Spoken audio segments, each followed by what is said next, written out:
കൂട്ടുകാരെ, എല്ലാവർക്കും നീച്ചൂസ് വേൾഡിൻ്റെ പുതിയൊരു വീഡിയോയിലേക്ക് സ്വാഗതം. എല്ലാവരും സുഖമായിട്ടിരിക്കുന്നെന്ന് വിശ്വസിക്കുന്നു. ഞങ്ങളിവിടെ സുഖമായിട്ടിരിക്കുകയാണ്.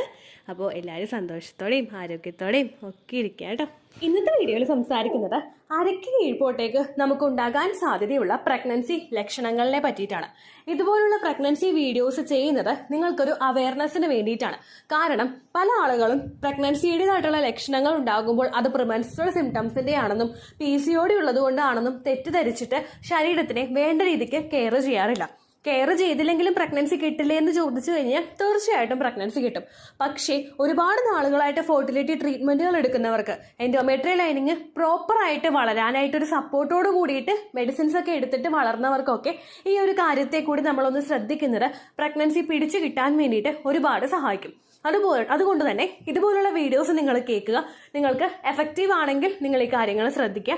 അതോടൊപ്പം ഓവറായിട്ട് ഇതിൽ ചിന്തിക്കാതെ, അതായത് ഈ ലക്ഷണമുണ്ടെങ്കിൽ പീരീഡ്സ് ആയിരിക്കും, ഈ ലക്ഷണമുണ്ടെങ്കിൽ പ്രഗ്നൻസി ആയിരിക്കും എന്ന് ഓവറായിട്ട് കോൺഷ്യസ് ആവാതെ ശരീരത്തിന് ഒരു കെയർ കൊടുക്കുക. കെയർ കൊടുക്കേണ്ടത് പുറത്തുനിന്ന് ഭക്ഷണം കഴിക്കുന്നത് കുറയ്ക്കുക, ഒരുപാട് ഫിസിക്കൽ ആക്ടിവിറ്റീസ് ചെയ്യാതിരിക്കുക, ഫിസിക്കൽ കോണ്ടാക്ട് ചെയ്യാതിരിക്കുക, ട്രാവലിംഗ് നിങ്ങളെ കൊണ്ട് പറ്റുന്നതാണെങ്കിൽ അവോയ്ഡ് ചെയ്യുക. ഇതെല്ലാം ചെയ്തു കഴിഞ്ഞാൽ നിങ്ങൾക്ക് ശരീരത്തിന് ഒരു സപ്പോർട്ട് കൊടുക്കാനായിട്ട് സാധിക്കും കേട്ടോ.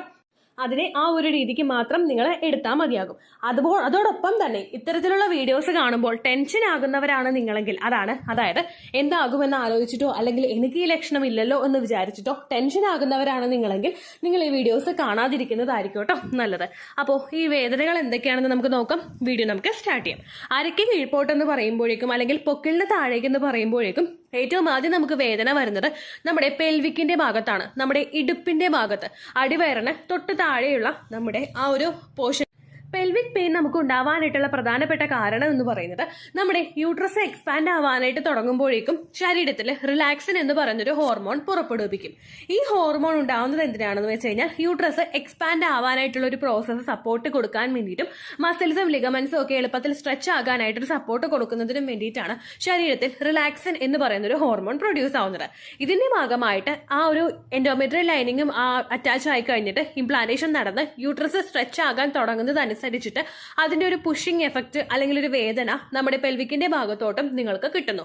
അതുകൊണ്ട് നിങ്ങൾക്ക് ആ ഒരു എന്താ പറയാ, ആ നേരെ അടിവയറിന് താഴെയുള്ള ആ ഒരു പോർഷനിൽ വേദന അനുഭവപ്പെടാനായിട്ട് ചാൻസ് ഉണ്ട് കേട്ടോ. അടുത്ത വേദന നിങ്ങൾക്ക് അനുഭവപ്പെടുന്നത് വജൈനൽ ഭാഗത്താണ്. നിങ്ങളുടെ ആ ഒരു ജെനിറ്റൽ പാർട്സിന്റെ ഒരു സ്കിന്നിൽ നിങ്ങൾക്ക് കുത്തുന്നത് പോലുള്ള ഒരു വേദന അനുഭവപ്പെടുന്നു. ഷാർപ്പായിട്ട് വേദന വരിക, കുറച്ച് കഴിയുമ്പോൾ തന്നെ വേദന പോവുക, അങ്ങനെയായിരിക്കും നിങ്ങൾക്ക് ഉണ്ടാവുന്നത്. കണ്ടിന്യൂസ് ആയിട്ടൊരു വേദനയായിരിക്കില്ല, വരിക പോവുക, അങ്ങനെയുള്ള ഒരു ടെൻഡൻസി ആയിരിക്കും നിങ്ങൾക്ക് ഉണ്ടാവുന്നത് കേട്ടോ. ഈ ഒരു വേദന നിങ്ങൾക്ക് ഉണ്ടാവുന്നതിന്റെ പ്രധാനപ്പെട്ട കാരണം ആ പെൽവിസിന്റെ ഭാഗത്തോട്ടുണ്ടാവുന്ന പ്രഷറും അതോടൊപ്പം തന്നെ നിങ്ങൾ പ്രഗ്നന്റ് ആകുന്ന സമയത്ത് സെർവിക്സിലോട്ടും നിങ്ങളുടെ വജൈനൽ പോർഷനിലോട്ടും ബ്ലഡ് സർക്കുലേഷൻ കുറെ അധികം ഉണ്ടാവാറുണ്ട്. ഈ ബ്ലഡ് സർക്കുലേഷൻ കൂടുന്നതിന്റെ ഭാഗമായിട്ട് നിങ്ങൾക്ക് നേരത്തെ ഉണ്ടായിരുന്ന സർക്കുലേഷനേക്കാളും കുറേം കൂടി വികസിക്കാനായിട്ട് തുടങ്ങും. നമ്മുടെ നമ്മുടെ ബ്ലഡ് സർക്കുലേഷൻ പ്രോപ്പർ ആയിട്ട് നടക്കണമല്ലോ. ഈ വികാസം അവിടെ സംഭവിക്കുന്നതിന്റെ ഭാഗമായിട്ട് നിങ്ങൾക്ക് ആ ഭാഗത്തും വേദനയും അസ്വസ്ഥതയും ഒക്കെ അനുഭവപ്പെടാം. ഫസ്റ്റ് ട്രൈമസ്റ്ററിൽ നിങ്ങൾക്ക് ഈ ഒരു വേദന നല്ലതുപോലെ വിസിബിൾ ആയിരിക്കും. ദെൻ സെക്കൻഡ് ട്രൈമസ്റ്ററിന്റെ ഒരു മിഡിലില് കുഞ്ഞ് വളരുന്നതിനനുസരിച്ചിട്ട് ഈ ഒരു വേദനയുടെ വ്യാപ്തി നിങ്ങൾക്ക് വർദ്ധിക്കാനായിട്ട് ചാൻസ് ഉണ്ട്. കാരണം കുഞ്ഞ് പ്രഷർ കൊടുക്കുമ്പോഴും അതുപോലെ ലാസ്റ്റ് ട്രൈമസ്റ്ററിൽ കുഞ്ഞ് ആ നോർമൽ ഡെലിവറിക്ക് വേണ്ടി പ്രിപ്പയർ ആയി പൊസിഷൻ ഇങ്ങനെ മാറി മാറി വരുന്തോറും നിങ്ങൾക്ക് ഭയങ്കര ഷാർപ്പായിട്ടുള്ള വേദന വജൈനൽ പോർഷനിൽ ഫീൽ ചെയ്യാനായിട്ട് ചാൻസ് ഉണ്ട് കേട്ടോ. അടുത്ത വേദന നമുക്ക് ഉണ്ടാകുന്നത് ഇന്നർ തൈസിന്റെ പോർഷനിലാണ്. അതായത് നമ്മുടെ ആ ജെനിറ്റൽ പാർട്സിന് തൊട്ട് സൈഡിൽ തന്നെയുള്ള ആ തൈസിന്റെ നമ്മുടെ ആ ഒരു തുടയുടെ ഭാഗത്ത് ഇന്നർ പോർഷനിലായിരിക്കും വേദന കൂടുതലായിട്ടും അനുഭവപ്പെടുന്നത്. ഇതേപോലെ തന്നെ ബ്ലഡ് സർക്കുലേഷൻ കൂടുന്നതും ഓരോ ശരീരഭാഗങ്ങളിലോട്ടൊരു പ്രഷർ വരുന്നതിന്റെയും എഫക്ട് നമുക്ക് അനുഭവപ്പെടുന്നത് ലോവർ അബ്ഡമന്റെ പോർഷൻസിലും ലോവർ അബ്ഡമന് താഴെയുള്ള പോർഷൻസിലും ആയിരിക്കും. അതായത് അടിവയറിന് താഴെയുള്ള പോർഷൻസിലും ആയിരിക്കും കേട്ടോ. ഇതിന്റെ ഭാഗമായിട്ട് നിങ്ങൾക്ക് തൈസിലും വേദന അനുഭവപ്പെടാനായിട്ട് ചാൻസ് ഉണ്ട്. പീരിയഡ്സ് വരുന്ന സമയത്ത് നമുക്കൊരു ഫസ്റ്റ് ഡേയിലൊക്കെ തുടയുടെ അവിടെയൊക്കെ വേദന ഉണ്ടാവില്ലേ, ഇതുപോലുള്ള വേദനയായിരിക്കും നിങ്ങൾക്ക് ഉണ്ടാകുന്നത്. അതൊരിക്കലും അതികഠിനമായിട്ടുള്ള വേദനയായിരിക്കില്ല, വരിക പോവുക അങ്ങനെയുള്ള വേദനയായിരിക്കും ഉണ്ടാകുന്നത്. ഇപ്പോൾ പീരിയഡ്സ് ആകുന്നതിന്റെ സെക്കൻഡ് ഡേയോ അല്ലെങ്കിൽ തേർഡ് ഡേയോ നിങ്ങൾക്ക് ബ്ലീഡിങ് കൂടുന്നതിന്റെ ഭാഗമായിട്ട് ഇന്നർ തൈസിന്റെ പോർഷൻസിലെ വേദന അനുഭവപ്പെടുന്നുണ്ടെങ്കിൽ ആ വേദന കുറച്ച് ഹെവി ആയിട്ടുള്ളതായിരിക്കും. പക്ഷെ ഇതെന്ന് പറയുന്നത് ലൈറ്റ് ആയിട്ടുള്ള നിങ്ങൾക്ക് അഫോർഡ് ചെയ്യാൻ പറ്റുന്ന തരത്തിലുള്ള ചെറിയ വേദനയായിരിക്കും കേട്ടോ ഉണ്ടാവുന്നത്. അടുത്ത വേദന അനുഭവപ്പെടുന്നത് നമ്മുടെ ലെഗിന്റെ പോർഷനിലാണ്. നമ്മുടെ മുട്ടുകാലിലും അതുപോലെ പാദത്തിനും മേളിലുള്ള ഒരു പോർഷനിലായിരിക്കും വേദന അനുഭവപ്പെടുന്നത്. നേരത്തെ ആ ഒരു ടോപ്പിക്സിലൊക്കെ പറഞ്ഞതുപോലെ തന്നെ ബ്ലഡ് സർക്കുലേഷൻ കൂടുതലായിട്ട് വരുന്നതും ന്യൂട്രീഷണൽ ഡെഫിഷ്യൻസീസ് നിങ്ങൾക്ക് ശരീരത്തിൽ ഉണ്ടാവുന്നതുമാണ് ഇത്തരത്തിലുള്ള കാലുവേദന ഉണ്ടാവാനായിട്ടുള്ള പ്രധാനപ്പെട്ട കാരണം. ഡിഹൈഡ്രേഷൻ ശരീരത്തിൽ ഉണ്ടാകുമ്പോഴും കുഞ്ഞു വളരുന്നതിന് വേണ്ടിയിട്ടുള്ള ന്യൂട്രിയൻസിന്റെ ഡെഫിഷ്യൻസി ശരീരത്തിൽ ഉണ്ടാകുമ്പോഴും അത് ഓവർകം ചെയ്യാനായിട്ട് നമ്മുടെ ശരീരം ഒരുപാട് ശ്രമിക്കും. അതിന്റെ ഭാഗമായിട്ട് കൂടുതൽ അബ്സോർപ്ഷൻ ശരീരത്തിലെ ഓരോ ഭാഗങ്ങളിൽ നിന്നും ഉണ്ടാകും. തന്മൂലം ആ അവയവത്തിന്റെ പെർട്ടിക്കുലർ ആയിട്ടുള്ള ആ ഒരു അവയവത്തിന്റെ പ്രവർത്തനത്തിനെ അതൊന്ന് റിഡ്യൂസ് ചെയ്യാൻ വേണ്ടിയിട്ട് കാരണമാകും കേട്ടോ. അപ്പോൾ ഈ ഒരു പോർഷനിൽ കാലിന്റെ ഭാഗത്തും നിങ്ങൾക്ക് കുത്തുന്നത് പോലെയൊക്കെ വേദന അനുഭവപ്പെടാനായിട്ട് ചാൻസ് ഉണ്ട്. ഒരുപാട് നേരം നിൽക്കുമ്പോഴേക്കും ആ മുട്ടുകാലിനും ആ പാദത്തിനും ഇടയിൽ ഉള്ള ഒരു പോർഷനിൽ നിങ്ങൾക്ക് വേദന ശക്തമായിട്ട് അനുഭവപ്പെടാം.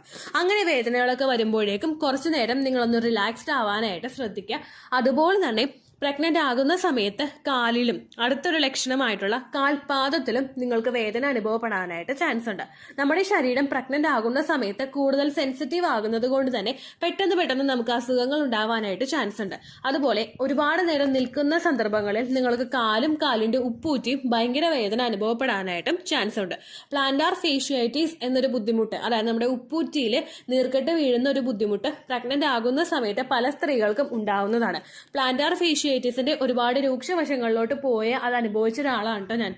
നമുക്ക് കാല് ഉപ്പൂറ്റി നിലത്ത് കുത്താനായിട്ട് പറ്റാത്ത അത്രയും വേദനയായിരിക്കും ഉണ്ടാകുന്നത്. നമ്മൾ കുറച്ച് നേരം ഒന്ന് ഇരുന്നിട്ട് എഴുന്നേറ്റ് കഴിയുമ്പോൾ പറ്റാത്ത അവസ്ഥ, കാല് നിലത്ത് കുത്തുമ്പോൾ ഭയങ്കര വേദന ഉണ്ടാവുന്ന അവസ്ഥ, ഉറങ്ങി എഴുന്നേറ്റ് കഴിഞ്ഞാൽ കാല് നിലത്ത് തൊടിയിക്കാൻ പോലും പറ്റാത്ത സിറ്റുവേഷൻ, ഇതൊക്കെ ആയിരിക്കും ഈ ഒരു പ്ലാന്റാർ ഫേഷ്യാറ്റിസിന്റെ സമയത്ത് നമുക്ക് ഉണ്ടാവുന്നത്. പ്രഗ്നൻസി മൂലം ഉണ്ടായിട്ടുള്ള പ്ലാന്റാർ ഫേഷ്യാറ്റിസ് ആണെങ്കിൽ ഡെലിവറി കഴിഞ്ഞിട്ട് 2-3 മാസം കഴിയുമ്പോൾ ഏകദേശം അതൊന്ന് ക്യൂർ ആകും. പക്ഷേ 100% ഒന്നും മാറില്ല കേട്ടോ. ഇപ്പോഴും എനിക്ക് ആ ഒരു ബുദ്ധിമുട്ട് ഉണ്ടാവാറുണ്ട്. അപ്പോൾ കാലിന്റെ ഭാഗത്തും കാൽപാദത്തിന്റെ ആ ഒരു പോർഷനിലുമൊക്കെ നിങ്ങൾക്ക് വേദനയുണ്ടെങ്കിൽ വീട്ടിൽ നിങ്ങൾ ടൈൽസിൽ ചെരുപ്പിട്ടിട്ട് മാത്രം നിങ്ങൾ നടക്കാനായിട്ട് ശ്രദ്ധിക്കുക. ടൈൽസിൽ ഓൾറെഡി തണുപ്പാണ്. അതുപോലെ നമ്മൾ ചായം പൂശിയിട്ടുള്ള നിലത്താണെങ്കിലും ഓൾറെഡി തണുപ്പുള്ള നിലമാണ്. അപ്പോൾ നമ്മൾ ഒന്നും കൂടി ചവിട്ടുമ്പോഴേക്കും നിങ്ങൾക്ക് അസ്വസ്ഥത ഉണ്ടാവാനായിട്ട് ചാൻസ് ഉണ്ട്. അതുപോലെ കിടന്നുറങ്ങുന്ന സമയത്ത് സോക്സ് ധരിച്ചിട്ട് ഉറങ്ങുകയാണെങ്കിൽ അത് ശരീരത്തിന്റെ ടെമ്പറേച്ചർ നോർമലായിട്ട് നിലനിർത്തിക്കൊണ്ടു പോകുന്നതിനും നിങ്ങൾക്ക് കുറേയും കൂടി ഇംപ്ലാന്റേഷൻ നടക്കാനായിട്ടൊരു സപ്പോർട്ട് ശരീരത്തിന് കൊടുക്കാനായിട്ടും സാധിക്കുന്നുണ്ട് കേട്ടോ. അപ്പോൾ ഇത്രയുമാണ് നമുക്ക് അടിവയറിന് കീഴ്പോട്ടേക്ക് ഉണ്ടാവാൻ സാധ്യതയുള്ള പ്രഗ്നൻസി ലക്ഷണങ്ങൾ. ഈ ലക്ഷണങ്ങളെക്കാളും വളരെയധികം ലക്ഷണങ്ങൾ ഉണ്ടാകുന്ന ഒരുപാട് പേരുണ്ട്. അതുപോലെ തന്നെ ഒരു ലക്ഷണവും ഇല്ലാതെ പ്രഗ്നൻസി പോസിറ്റീവ് ആകുന്നവരും ഉണ്ട് കേട്ടോ. അപ്പോൾ അതുകൊണ്ട് നിങ്ങൾ അതോർത്ത് വിഷമിക്കേണ്ട ആവശ്യമില്ല. പിന്നെ ഇത്തരത്തിലുള്ള വേദനയും അസ്വസ്ഥതയും ഒക്കെ നിങ്ങൾക്ക് ഉണ്ടാവുന്നുണ്ടെങ്കിൽ, പെൽവിക് ഭാഗത്താണ് നിങ്ങൾക്ക് അസ്വസ്ഥത ഉണ്ടാവുന്നതെങ്കിൽ കുറച്ചൊന്ന് സ്ട്രെച്ചിങ് ആയിട്ടുള്ള എക്സസൈസ് നിങ്ങൾ ചെയ്യാനായിട്ട് ശ്രദ്ധിക്കുക. ബട്ടർഫ്ലൈ എക്സസൈസ്, അതല്ലെങ്കിൽ മാലാസന എന്ന് പറഞ്ഞൊരു യോഗ പോസോ നിങ്ങൾക്ക് ചെയ്യാവുന്നതാണ്. നമ്മൾ ഇന്ത്യൻ ക്ലോസറ്റിൽ ഇരിക്കുന്ന രീതിക്ക് ഇരുന്നിട്ടാണ് മാലാസന എക്സസൈസ് നമ്മൾ ചെയ്യുന്നത്. ആ ഒരു എക്സസൈസ് ചെയ്യുമ്പോഴേക്കും പെൽവിക്കിന്റെ ഭാഗം കുറേ കൂടി ഒന്ന് ഓപ്പൺ ആകും. ബ്ലഡ് സർക്കുലേഷൻ ഇൻക്രീസ് ചെയ്യാൻ വേണ്ടിയിട്ടും അത് സഹായിക്കും. ഇത് ആ ഒരു വേദനയുടെ കാഠിന്യം കുറയ്ക്കാൻ വേണ്ടിയിട്ട് നിങ്ങളെ സഹായിക്കും കേട്ടോ. അതുപോലെ തന്നെ ഇന്നർ തൈസിന്റെ വേദനയും റിഡ്യൂസ് ചെയ്യാനായിട്ട് നിങ്ങളെ സഹായിക്കും. ബാക്കിയുള്ള ഏത് ടൈപ്പ് വേദനകൾ വരുമ്പോഴും നിങ്ങൾ ചെയ്യേണ്ടത് ശരീരത്തിൽ ധാരാളം വെള്ളം എത്തിക്കാനായിട്ട് ശ്രദ്ധിക്കുക. ഡീഹൈഡ്രേഷൻ ഉണ്ടായി കഴിഞ്ഞാൽ ഇത്തരത്തിലുള്ള വേദനകൾ നിങ്ങൾക്ക് കൂടാനായിട്ട് ചാൻസ് ഉണ്ട്. അതുകൊണ്ട് ആ കാര്യം നിങ്ങൾ പ്രത്യേകം ശ്രദ്ധിക്കുക. അതുപോലെ തന്നെ ഇത്തരത്തിലുള്ള വേദനകൾ കണ്ടു തുടങ്ങിക്കഴിഞ്ഞാൽ ന്യൂട്രിയൻസ് അടങ്ങിയിട്ടുള്ള ഭക്ഷണം നിങ്ങൾ ധാരാളം കഴിക്കാനായിട്ട് ശ്രദ്ധിക്കുക. അയൺ, ഫോളിക് ആസിഡ്, കാൽസ്യം, ഈ കാര്യങ്ങൾ നിങ്ങൾ മസ്റ്റ് ആയിട്ട് എടുക്കേണ്ട പ്രിനേറ്റൽ വിറ്റമിൻസ് ആണ്. ഇത് നിങ്ങൾ കണ്ടിന്യൂസ് ആയിട്ട് എടുത്തിട്ടില്ല എങ്കിൽ, അല്ലെങ്കിൽ പ്രഗ്നന്റ് ആകുന്ന സമയത്ത് നിങ്ങൾ അത് എടുക്കുന്നതിൽ മുടക്കം വരുത്തിയിട്ടുണ്ടെങ്കിൽ അത് കുഞ്ഞിന്റെ ഓരോ വളർച്ചയിലും നമുക്ക് തിരിച്ചറിയാനായിട്ട് സാധിക്കും. അതുപോലെ തന്നെ കാൽസ്യത്തിന്റെയൊക്കെ മെഡിസിൻ പ്രോപ്പർ ആയിട്ട് നിങ്ങൾ എടുക്കുന്നില്ല എങ്കിൽ നിങ്ങൾക്ക് നടുവേദന, അല്ലെങ്കിൽ കാലുവേദന, കൈവേദന, കഴുത്ത് വേദനയൊക്കെ ഭയങ്കര ഹെവി ആയിട്ട് അനുഭവപ്പെടാനായിട്ടും ചാൻസ് ഉണ്ട് കേട്ടോ. അപ്പൊ ഇത്രയും കാര്യങ്ങൾ നിങ്ങൾ ശ്രദ്ധിക്കാം. ഇത്രയേ ഉള്ളൂ വീഡിയോ. യൂസ്ഫുൾ ആയി കാണുമെന്ന് വിശ്വസിക്കുന്നു. യൂസ്ഫുൾ ആവുന്നുണ്ടെങ്കിൽ ലൈക്ക് ചെയ്യുക, ഫ്രണ്ട്സിനൊക്കെ ഷെയർ ചെയ്ത് കൊടുക്കുക കേട്ടോ. എന്തെങ്കിലും സംശയം ഉണ്ടെങ്കിൽ കമന്റ്സിൽ ചോദിക്കുക. പണ്ടത്തെ വീഡിയോയ്ക്ക് കമന്റ്സ് ഇടുന്നവർക്ക് റിപ്ലൈ കിട്ടുന്നില്ലെങ്കിൽ ലേറ്റസ്റ്റ് ആയിട്ട് ഞാൻ ഏത് വീഡിയോ ആണ് അപ്ലോഡ് ചെയ്യുന്നത് അതിന് താഴെ കമന്റ്സ് ഒന്ന് കോപ്പി പേസ്റ്റ് ചെയ്യാനായിട്ട് ശ്രദ്ധിക്കുക കേട്ടോ. അതുപോലെ ഓവുലേഷൻ ഡേറ്റ് കാൽക്കുലേറ്റ് ചെയ്ത് തരാനായിട്ട് റിക്വസ്റ്റ് ചെയ്യുന്നവർ എപ്പോഴാണോ നിങ്ങളുടെ കൃത്യം സൈക്കിൾ ലെങ്ത് അത് മെൻഷൻ ചെയ്യാനായിട്ട് ശ്രദ്ധിക്കുക. സൈക്കിൾ ലെങ്ത് എന്നതുകൊണ്ട് ഉദ്ദേശിക്കുന്നത് എത്ര ദിവസം കൂടുമ്പോഴാണോ ഓരോ മാസവും നിങ്ങൾക്ക് പീരിയഡ്സ് ആകുന്നത്, അതാണ് സൈക്കിൾ ലെങ്ത് എന്നതുകൊണ്ട് ഉദ്ദേശിച്ചത് കേട്ടോ. അതല്ലാതെ പീരിയഡ്സ് എത്ര ദിവസം ഉണ്ടായി എന്നുള്ള നമ്പറോ, അല്ലെങ്കിൽ ഓരോ മാസവും ഏത് ദിവസമാണ് പീരീഡ് വന്നത്, അതല്ല കേട്ടോ ഉദ്ദേശിച്ചത്. ഓക്കെ, അപ്പോൾ ഇത്രയേ ഉള്ളൂ വീഡിയോ. അടുത്തൊരു യൂസ്ഫുൾ വീഡിയോ ആയിട്ട് നമുക്ക് വീണ്ടും കാണാം. ബൈ.